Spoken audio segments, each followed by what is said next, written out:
के रहिया भावना जैसी जाके रहिया भावना जैसे प्रभु मूरत देखे तीन तैसे प्रभु मूरत देखे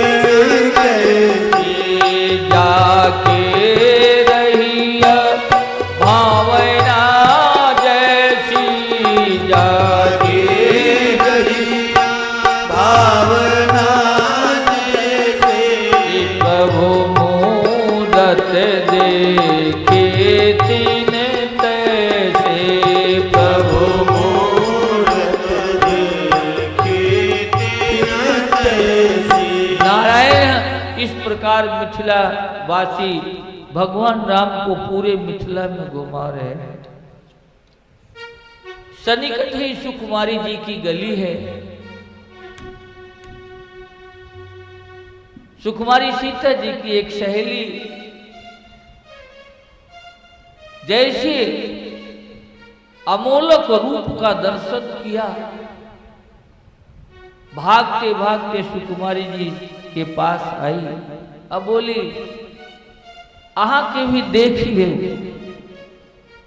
अति वो सुंदर छिया,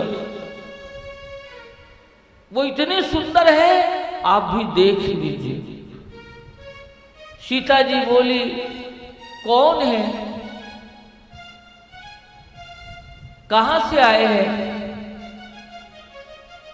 सखी बोली ये तो हम नहीं जाने छिए, मतलब हम नहीं जानते हैं, लेकिन सावल गौर मनोहर जूरी जो उपमा कहूं सो थोड़ी, इतने सुंदर है। ये सुकुमारी जी हम मिथिलावासी यही सोचते थे कि हमारी सुकुनी ही सुंदर है, लेकिन जब से उनको देखा है मन उन्हीं का हो गया। सीता जी ने कहा बहुत सुंदर है। बोले पूछो मत, आप पूछो मत, बहुत सुंदर है। सीता जी ने कहा देखो तुम लोग कितने सौभाग्यशाली हो, ये मिथिलावासी कितने कि कम से कम उनकी दर्शन तो कर रहे हैं। मैं राजमर्यादा में बधी हुई राजकुमारी देख भी नहीं सकती। सखी ने कहा आप देखना चाहो तो मैं झरोके पर ही खड़े खड़े आपको दिखाऊंगी। सीता जी ने कहा कैसे? बोले अभी बताती हूं। वो सखी गई, एक टोकरी फूल लेके आई, सीता जी के हाथ को हाथ में पकड़ा दिया। अब बोली हमरा आर के जाई छी, मैं जा रही हूं, और उनको आपके गली में आपके खिड़की के सामने जब लाऊंगी तो आप ऊपर से फूल बरसा देना, और जब फूल गिरेगा वो ऊपर देखेंगे, आप नीचे देखना तो आपको उनका दर्शन हो जाएगा। जय। ये सखी ही गुरु है। वृंदावन और अयोध्या में सब जगह सखी बाबा मिलते हैं। ये उपाय है। मीरा को भी सखी बाबा ने ही श्याम सुंदर का दर्शन करा। मीरा जी को श्री गोपाल सखी बाबा थे, श्री गोपाल जी के नाम पर ही सखी बाबा थे। उनके स्वर्ग जाने का समय हो गया था, मृत्यु का समय हो गया था, लेकिन भगवान गोविंद ने कहा एक मेरी प्रेयसी, मेरी परम प्रिया भक्ता आ रही है,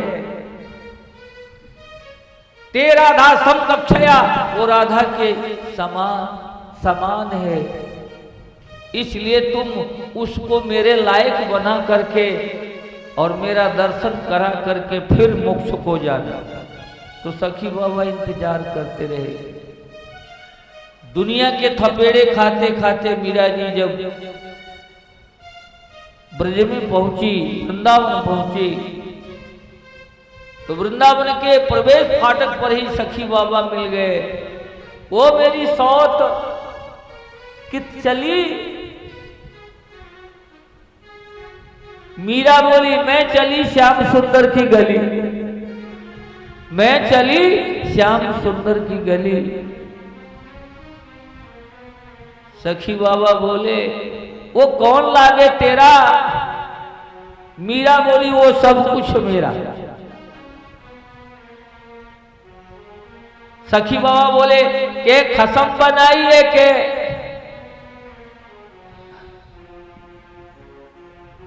मीरा बोली उसको बनाने की आवश्यकता के पड़ी, वो तो बना बनाया है। सखी बाबा बोले ऐसी फटी है चीटी हालत में जाएगी तो कोई पति तुझे अपनाएगा। अरे जानती है आज करवा चौथ का व्रत है, प्रत्येक सुहागन अपने पति के लिए सुंदर श्रृंगार करके व्रत करती है। तू आई बड़ी फटी चीटी अवस्था में श्याम सुंदर को रिझाने, चल मैं तुझे सजाती हूँ। सखी बाबू अपने कुटिया में ले गए। अब मीरा को खूब सजाया, अपने वस्त्रों को पहनाया, गहनों को पहनाया। वर्षों बाद ऐसा श्रृंगार हुआ मीरा का, नहीं तो कुलटा कुलक्षणी कुविचारिणी कही जानी थी। ऐसे कहा जाता था कुल घातनी है ये। राजा का परिवार था, राज रानी थी, छोड़ के वन वन भटक रही है। लोग कहे मेरा भाई बावरी, सासु कहे कुल नासी। ऐसे सखी बाबा ने सजाया, बीच में चौके चार बनाए, कलश रखा, ज्योति जलाया, श्याम सुंदर के छोटे छोटे फोटो लगाया। अब बोले आजा अब रिझाते हैं, देख कैसे रिझता है। सखी बाबा नाचने लगे, मीरा के पाँव में भी घुंघरू है, नाचने लगी। जैसे जैसे बाबा सखी बाबा नाचते रहे वैसे वैसे ही मीरा नाचती रही। स्वर